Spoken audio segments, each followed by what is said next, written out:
Hunter Biden is finally facing some serious charges. The charges have to do with tax evasion. And the good news, although I don't think it's very good news, is that he is in principle facing many years. What is it, 7 years? 17 years in prison. Now, will he get 17 years? No. Will he get even 1 year? I have my doubts. But he'll get something.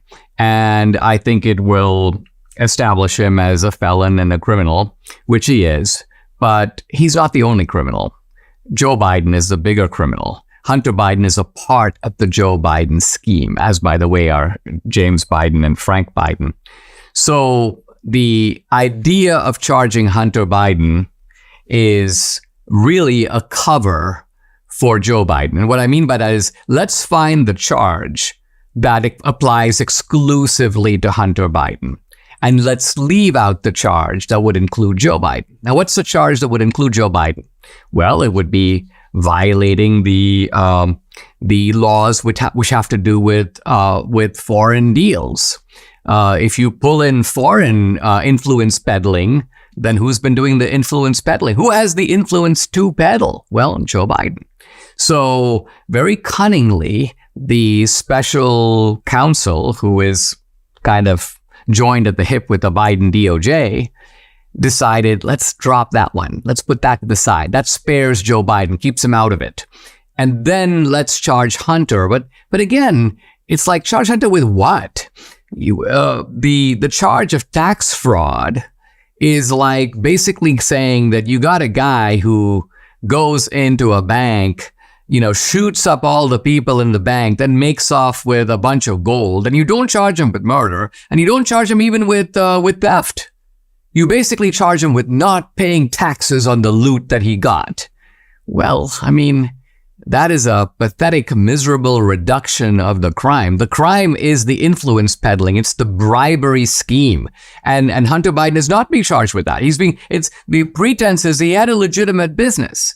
And if you read the indictment, now some of the salacious details in the indictment are being emphasized. And there are some conservatives like chortling over it. Oh, he spent all this money on hookers. Oh, he spent all this money on drugs. And he spent all this money on this and that. And, quote, instead of paying taxes.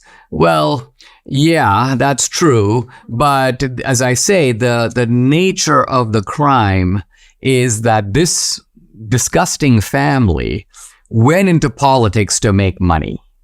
And decided, now, by the way, they're not the only ones. There are people who go into politics to make money, but at least they make money the legal way. It might be distasteful, but it is legal. So let's take, for example, a politician who goes into politics and decides, I'm going to kind of sell out to the lobbyists. I don't care about my constituency. Whether I get reelected, I'm going to try to get reelected, but I'm going to take all this money from the pharmaceutical industry, from the defense industry. Well, that is distasteful. But it is legal. Why? Because lobbyists are allowed to contribute to candidates, and they do. But setting up a scheme where your dad, in this case, Joe Biden, is going to sell influence in exchange for cash that will be funneled through Hunter Biden, through various LLCs, paying other LLCs, this is a racket. And this is a racket that dwarfs even the Clinton racket, which they set up earlier through the Clinton Foundation. You remember all that. So this is very bad stuff. And so it's almost like you've got a massive iceberg of crimes, and this charge is now touching only the tip of the iceberg. So, and then he's going to pardon him. And then Debbie goes, then there could be a pardon that comes down. And then of course the media will be like, that just shows that Joe Biden has a soft spot. This is Joe Biden expressing family values, guys.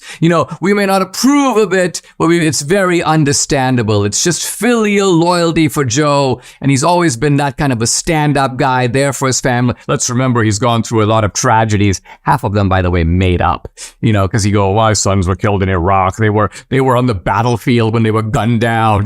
All this nonsense that this half madman says, and yet you got a nodding media. And that's really what disgusts me most of all, is you've got this it's almost like the courtiers in the old days at the court, where the prince or the dauphin says something absurd, and all the courtiers go, "Wise and thoughtful statement. Yes, dauphin, please keep on. Your thoughts are enlightening all of us." Yeah, this is the spectacle to which the United States has been reduced these days.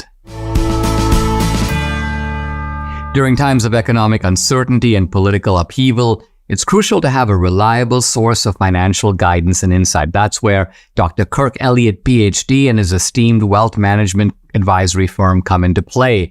Dr. Elliott has distinguished himself with 2 PhDs in economics and theology. He's built a reputation in expert financial solutions tailored to your unique needs. His firm specializes in wealth management, offering a comprehensive array of services to protect and grow your assets in an ever-changing world.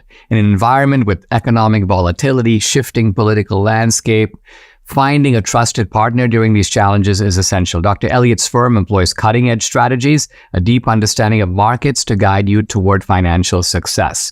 So go to KirkElliottPhD.com. That's 2 L's, 2 T's. KirkElliottPhD.com/Dinesh.